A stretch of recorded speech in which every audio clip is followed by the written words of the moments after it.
गुरुवार व्रत में नींबू पानी पी सकते हैं या नहीं? क्या कभी आपने सोचा है कि भगवान हमारी भक्ति को हमारे मन से देखते हैं या हमारी थाली से? क्या एक साधारण नींबू पानी हमारे पूरे व्रत को बिगाड़ सकता है? आज की इस कथा में आप जानेंगे, क्या गुरुवार व्रत में नींबू पानी पीना सही है या नहीं? अगर गलती से पी लिया तो क्या व्रत टूट जाता है? कठोर व्रत और सामान्य व्रत में क्या अंतर होता है? और आखिर में एक ऐसी सच्चाई जो आपके विश्वास को और मजबूत कर देगी। कहानी शुरू होती है आराधना नाम की एक युवती से। वह भगवान विष्णु और बृहस्पति देव की बहुत बड़ी भक्त थी।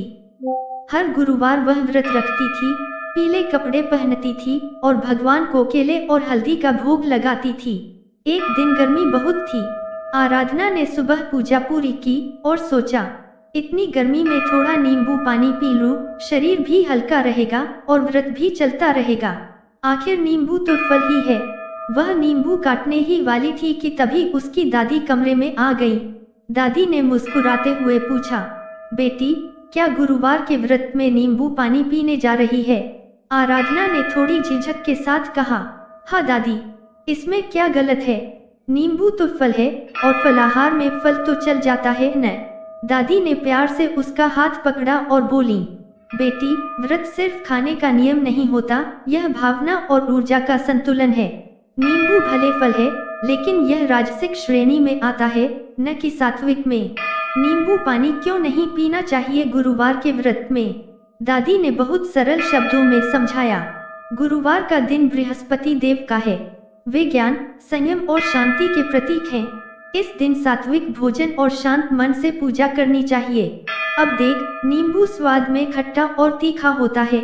यह शरीर में पित्त और रजोगुण बढ़ाता है। इससे मन में बेचैनी और अशांति आती है और व्रत का मुख्य उद्देश्य मन की स्थिरता भंग हो जाता है। आराधना ने हैरानी से पूछा, तो क्या नींबू सात्विक नहीं है दादी? दादी, नहीं बेटी, आयुर्वेद के अनुसार नींबू राजसिक फल है। यह बुद्धि को तेज करता है, पर साथ ही मन को उत्तेजित भी करता है। व्रत में हमें शांत और संयमित रहना चाहिए, इसलिए इस दिन नींबू का त्याग करना ही श्रेष्ठ है। दादी ने आगे बताया, गुरुवार को व्रत करने वाले व्यक्ति को खट्टे पदार्थ जैसे नींबू, टमाटर, इमली, आमचूर आदि से परहेज रखना चाहिए, क्योंकि इनका सेवन बृहस्पति ग्रह की कृपा को कमजोर करता है। गुरुवार का व्रत मुख्य रूप से भगवान विष्णु, देवी लक्ष्मी और बृहस्पति देव की पूजा के लिए रखा जाता है। इन देवताओं को हमेशा सात्विक और पीले पदार्थों का भोग प्रिय होता है, जैसे केला, चना, हल्दी, बेसन लड्डू और दूध।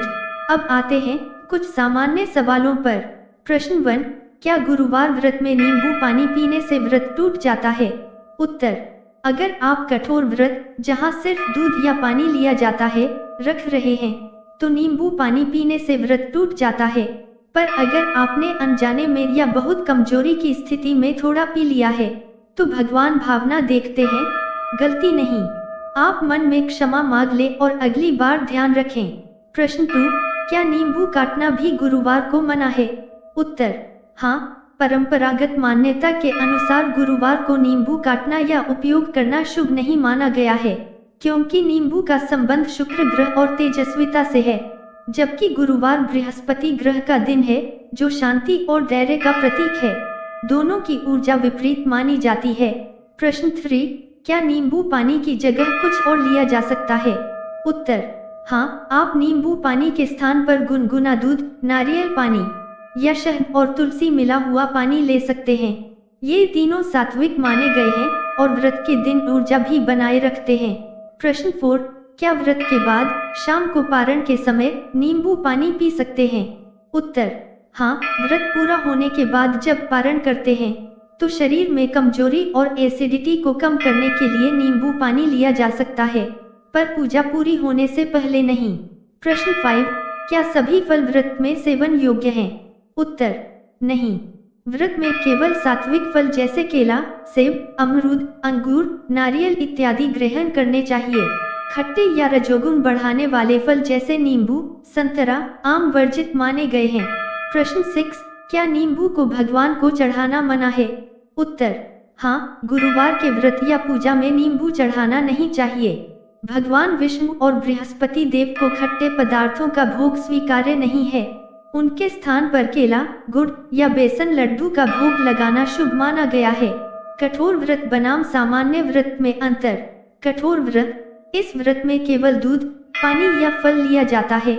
इसमें नींबू, नमक या किसी भी प्रकार का खट्टा पदार्थ पूरी तरह वर्जित है। साधारण व्रत, फलाहार व्रत, इसमें सात्विक फल, साबूदाना, दूध या मूंग दाल खिचड़ी ली जा सकती है। यह व्रत शरीर को पोषण देता है पर मन को संयम में रखता है। क्लाइमेक्स, आराधना ने उस दिन नींबू पानी नहीं पिया। वह पूरे दिन संयम रखकर व्रत में रही। शाम को पूजा के बाद जब उसने भगवान विष्णु से प्रार्थना की तो उसे भीतर से एक शांति का अनुभव हुआ। रात को जब वह सोने गई तो उसे स्वप्न में दिखा एक सुनहरी रोशनी जिसमें बृहस्पति देव का स्वर गूंज रहा था। बेटी, संयम ही सच्ची भक्ति है। भोग में सुख नहीं, त्याग में शांति है। सुबह जब वह उठी तो उसका मन अजीब सी प्रसन्नता से भरा था। उस दिन के बाद उसने हर गुरुवार व्रत को केवल नियम नहीं बल्कि अपने आत्म संयम का पर्व मान लिया। अंत, व्रत का मतलब भूख से लड़ना नहीं बल्कि अपने मन को जीतना है। नींबू पानी भले शरीर को ताजगी दे पर संयम मन को शांति देता है और असली व्रत वही है जो मन को शांत करे। भगवान विष्णु या बृहस्पति देव को आपकी थाली से ज्यादा आपका सच्चा इरादा और श्रद्धा प्रिय है। क्या आपने भी कभी ऐसा अनुभव किया है जब आपने अपने मन की इच्छा को त्याग कर संयम का रास्ता चुना और मन को सुकून मिला? अपना अनुभव नीचे कमेंट में जरूर लिखिए। जय श्री हरि।